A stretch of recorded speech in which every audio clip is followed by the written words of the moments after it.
Hello नमस्कार, मैं आपकी एजुकेटर सीमा गोस्वामी। बच्चों, आज आपको पढ़ा रही हूँ धार्मिक स्वतंत्रता का अधिकार। ये किस अनुच्छेद से कितने अनुच्छेद तक है और यहाँ से भर भर के क्वेश्चन आते हैं और आपको समझना बहुत ज़रूरी है कि धार्मिक स्वतंत्रता आखिर है क्या और इसको हमें कैसे समझना है। हम स्टार्ट करते हैं धार्मिक स्वतंत्रता का अधिकार। बच्चों देखो, अनुच्छेद 25 से 28 जो अंतःकरण की स्वतंत्रता है और धर्म को प्रदर्शित करने, आचरण करने और उसका प्रचार करने का अधिकार हमें जो दिया गया है अनुच्छेद 25 में दिया गया है। जो अनुच्छेद 25 है इसमें हमें क्या क्या अधिकार दिए गए हैं। धर्म को प्रदर्शित करने यानी अपने धर्म के बारे में बातें करना, उनकी प्रचार सामग्री बांटना, लेकिन वो सही होना चाहिए और उसके बारे में बताना कि कोई भी धर्म हो सकता है वो, और किस तरीके से आचरण करना है उसका प्रचार करने का अधिकार हमें अनुच्छेद 25 में दिया गया है। इसके अलावा बच्चों, धार्मिक क्रियाकलापों से प्रबंधन की स्वतंत्रता अनुच्छेद 26 में दी गई है। जो धार्मिक क्रियाकलाप होते हैं या धार्मिक मीटिंग्स होती हैं या धर्म, जैसे कि कहीं जागरण हो रहा है, कहीं पे कोई और आयोजन किया गया है, धर्म संसद भी होती हैं, धर्म सभाएं भी होती हैं, तो उनका जो प्रबंध करने का अधिकार हमें अनुच्छेद 26 में दिया गया। अब दोनों को बच्चों एक तरीके से आप समझो पहले कि 25 में क्या है और 26 में क्या है।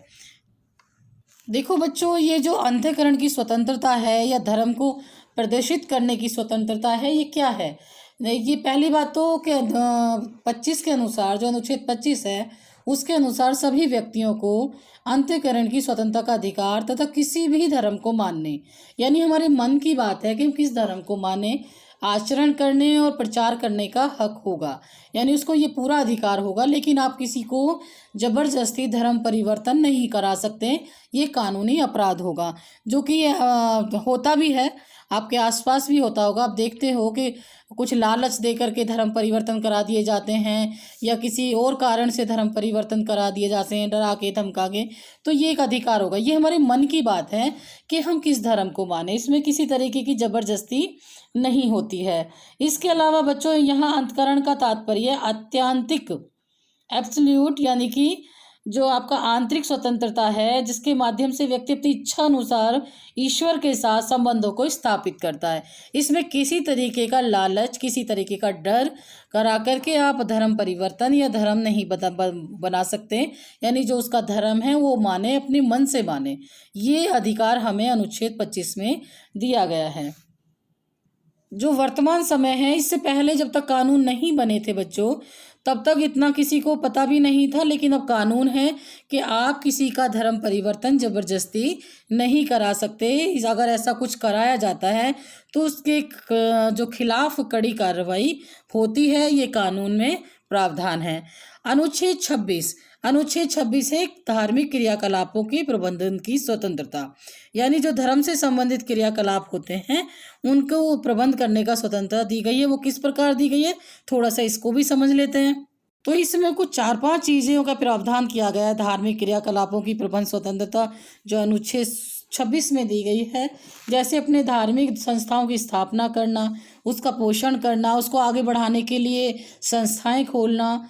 दूसरा है धर्म विषय कार्यों का प्रबंध करना, जो धर्म से विषय, आज सुन रहे होंगे, आजकल सुनते हैं कि वहाँ पर धर्म संसद हुई है, बहुत सारे धार्मिक लोग बैठे हैं, लोगों को समझाते हैं कि धर्म क्या है, तो उस तरीके की व्यवस्था करना उनको अधिकार अनुच्छेद 26 में दिया गया है।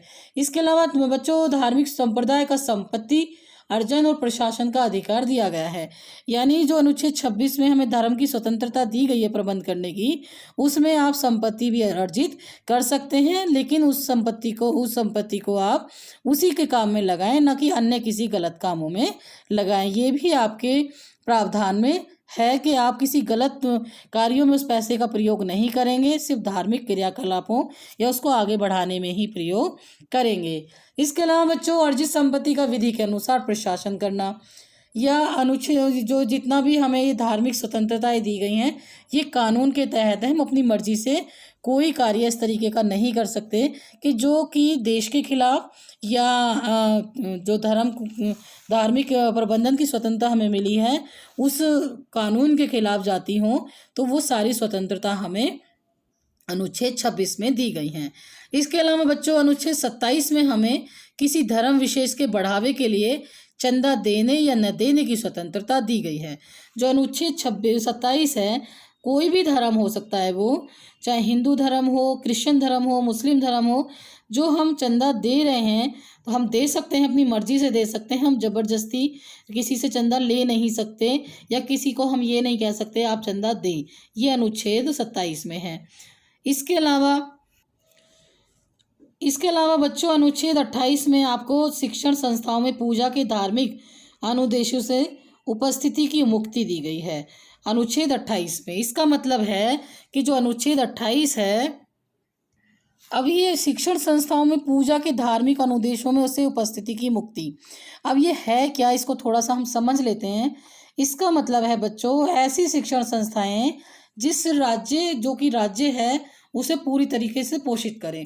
ऐसा नहीं है कि आप कोई कंटरपति संस्था बना दें और ज़बरदस्ती वो कानून लगा दें कि जो कि हमारे कानून में ही नहीं है, कानून में भी निषेध है, तो उसको नहीं माना जाता, बल्कि उसे राज्य पूरी तरीके से पोषित करे, यानी कानून का पूरी तरीके से उसके ऊपर अधिकार हो, कानून को पता हो, राज्यों को पता हो कि कौन सी संस्थाएं कहाँ खुल रही हैं। आपके कॉलेजेस हैं, स्कूल हैं, आपके छोटे बड़े संस्थाएं हैं जहाँ पे आप एजुकेट होते हो, एजुकेशन दी जाती है, तो वो राज्य सरकारें ही उसका प्रबंधन करती हैं।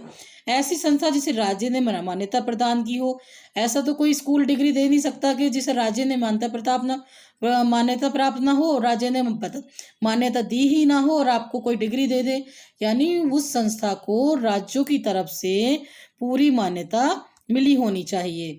इसके अलावा ऐसी शिक्षण संस्था जिसे राज्य निधि से सहायता प्राप्त हो। जो ये संस्थाएं होती हैं, शिक्षण संस्थाएं धार्मिक अनुदेशों से, इसको राज्य सहायता यानी पैसे की भी सहायता प्रदान करेगा। राज्य द्वारा प्रशासित किंतु किसी धर्म या न्यास के अधीन संस्थाएं हों। ये सारी संस्थाएं हमें, ये जो जितनी भी धर्म की स्वतंत्रता मिली हुई है संस्थाएं खोलने की, वो राज्यों के अधीन होनी चाहिए, कानून के अधीन होनी चाहिए।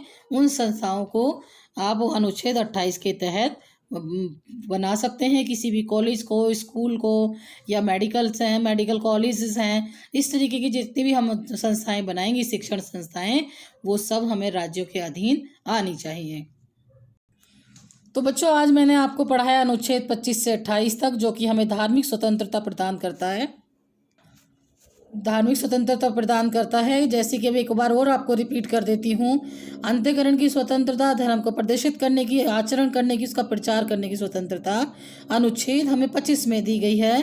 धार्मिक क्रियाकलापों के प्रबंध करने की स्वतंत्रता 26 में दी गई है। किसी धर्म विशेष के बढ़ावे, चंदा देने या न देने की स्वतंत्रता अनुच्छेद 27 में दी गई है। शिक्षण संस्थाओं में पूजा के धार्मिक अनुदेशों से उपस्थिति की मुक्ति हमें अनुच्छेद 28 में दी गई है, यानी धार्मिक अनुदेशों की जो उपस्थिति है उससे मुक्त करता है, यानी वो राज्यों के अधीन होनी चाहिए जो भी शिक्षण संस्थाएं हैं। और आज जो मैंने आपको बच्चों पढ़ाया धार्मिक स्वतंत्रता का अधिकार, अगर आपको पसंद आया हो तो प्लीज़ लाइक शेयर कर दीजिए। कुछ भी आपको पढ़ना है आप कमेंट करके लिख सकते हैं, और अपनी प्लेलिस्ट में जाकर के इससे पहले जो मैंने आपको स्वतंत्रता का अधिकार पढ़ाया है वो देख सकते हैं। धन्यवाद।